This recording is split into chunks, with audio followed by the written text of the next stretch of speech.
Bonjour et bienvenue au rapport des tendances pour le mois de janvier. On va commencer par les facteurs haussiers. D'abord, le rapport de janvier de l'USDA.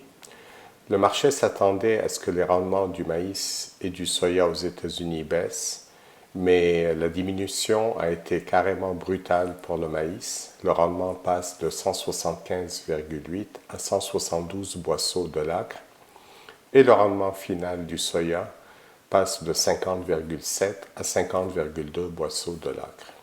Ce qui fait évidemment que les stocks baissent aux États-Unis. Les inventaires de maïs passent de 1919 millions de boisseaux en 2020 à 1552 millions de boisseaux en 2021.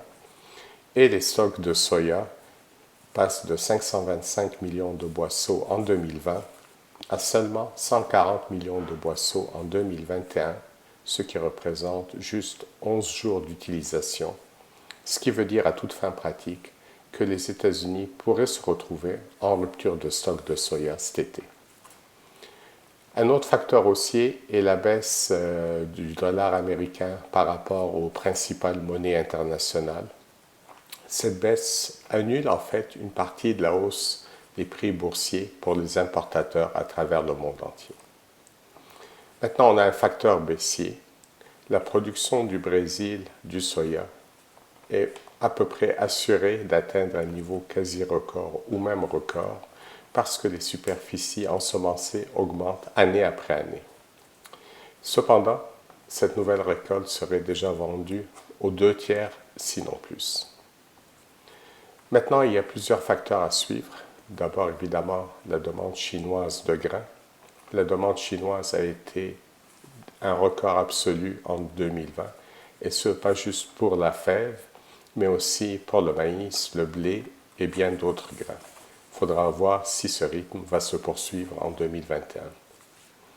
Par ailleurs, la météo a été capricieuse en Amérique du Sud, aussi bien au Brésil qu'en Argentine. La pluie a été assez variable, ce qui fait que les rendements seront probablement moyens, aussi bien au Brésil qu'en Argentine. Maintenant, notre scénario des prix, il demeure haussier, mais en plus volatile. Volatile parce que plus la bourse monte et plus les corrections sont brutales.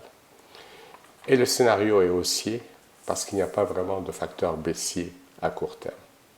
Voici ce qui conclut les tendances pour le mois de janvier. Au plaisir de vous retrouver le mois prochain. Merci.